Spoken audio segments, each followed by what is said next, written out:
guys, welcome back to my YouTube channel. It's me, Demi Okawa Official. And today's vlog po guys, i-share ko po sa inyo about dito sa murang bilihin sa Japan. Ayan si Daiso. Tara guys, pasok po tayo. Ayan.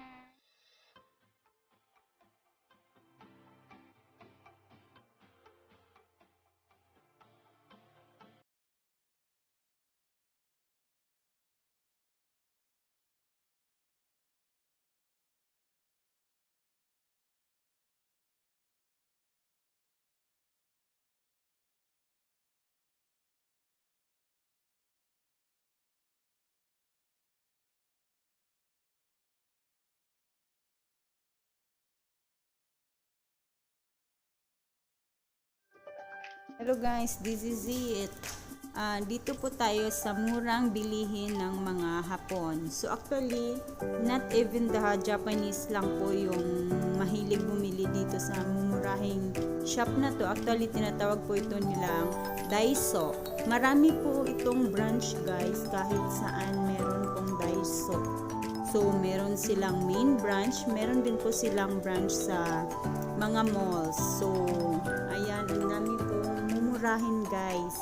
Actually, yung yakuin na tinatawag nila nasa 100 yen. So, if you convert to Philippine peso, nasa 47 or 45 pesos po. So, it depends on currency po guys. So, ayan, marami po silang mga ano guys, cosmetics, meron din silang utensils, lahat po, meron din po silang mga junk foods, pangbata na mga ano pagkain. So, ayan, mura lang po yan siya guys. Actually, meron din po tag 200 yen. So, nasa 100 pesos po siya guys. So, ito po yung paborito ng mga Hapon and not only Japanese also as I said. Meron din mga Filipino people like to do shopping here. So, meron din mumurahin, meron din po mamahalin guys. So, hindi po siya umaabot ng 10 yen or nasa 1,000 yen. But, mura na din po siya guys. So,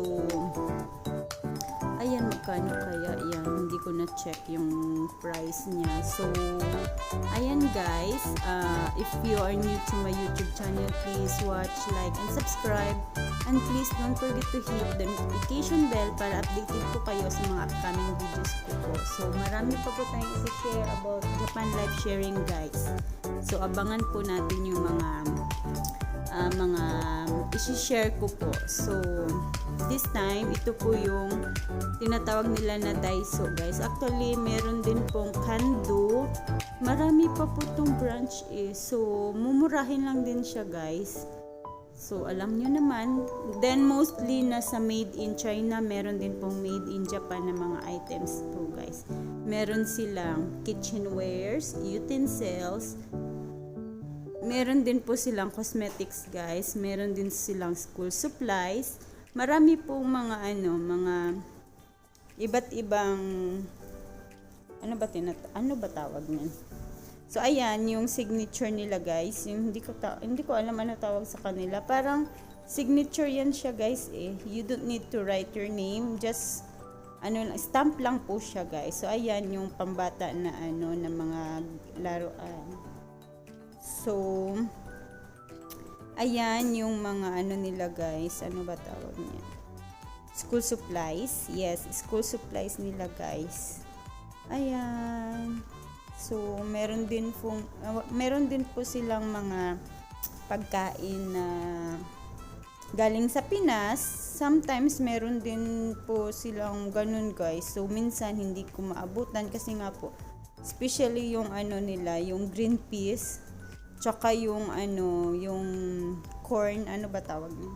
Mais good sa ato ah. So, Bisaya na ako. So, ayan guys.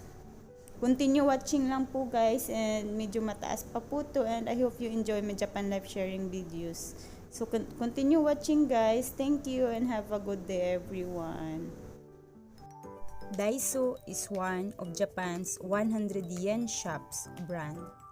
Also known for offering a massive variety of unique and quirky products, almost everything can be bought for a more 100 yen, that's less than $1, If you convert to Philippine peso, it's almost 47 pesos, guys. It depends on the currency, with only a few exceptions.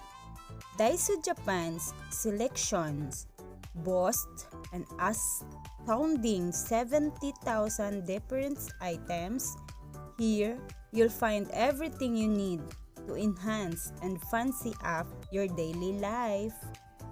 Browsing the colorful aisle is surprisingly fun, as you'll stumble upon all kinds of treasures you never knew you wanted. One of Daiso's biggest draws is that despite the low price, all of its goodies are of outstandingly high quality. That of course makes shopping there even more exciting. If you see something that strikes your fancy, take it home. Let's uncover 7 secrets about Daiso.